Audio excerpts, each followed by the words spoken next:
Hello అండి.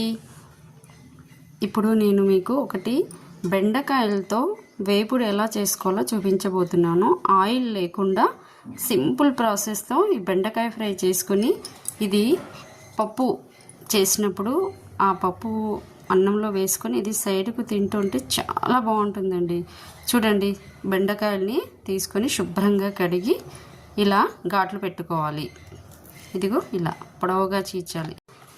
బెండకాయలోకి stuffing చేయడానికి 1 teaspoon salt,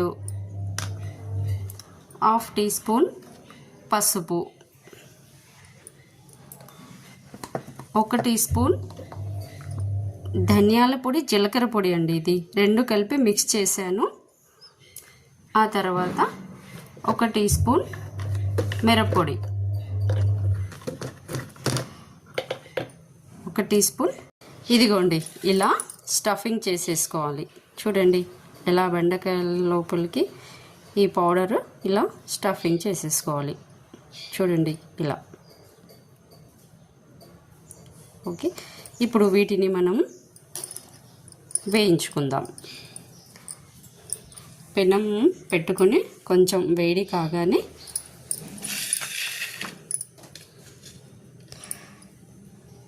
ఇలా ఒక్కొక్కటిగా ఇదిగోండి ఇలా పెనం మీద ఇలా పెట్టేసుకొని వీటిని ఇలా కాల్చేసుకోవడమే.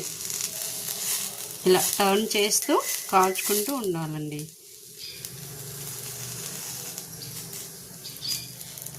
ఆయిల్ వేయాల్సిన పని లేదండి దీనికి.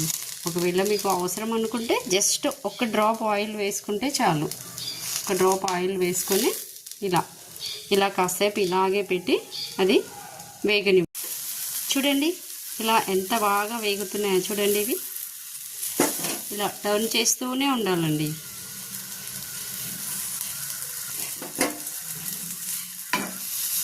ఇలా టర్న్ చేస్తూ వేయించుకోవాలి.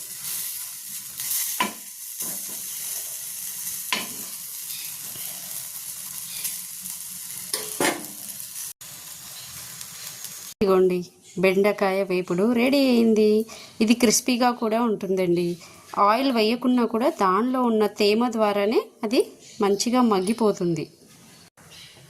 చూడండి ఇప్పుడు రైస్లోకి టొమాటో పప్పు వేసుకుని టేస్టీ ఈ బెండకాయ వేపుడు పెట్టేసుకొని తింటూ ఉంటే సూపర్గా ఉంటుందండి. అసలు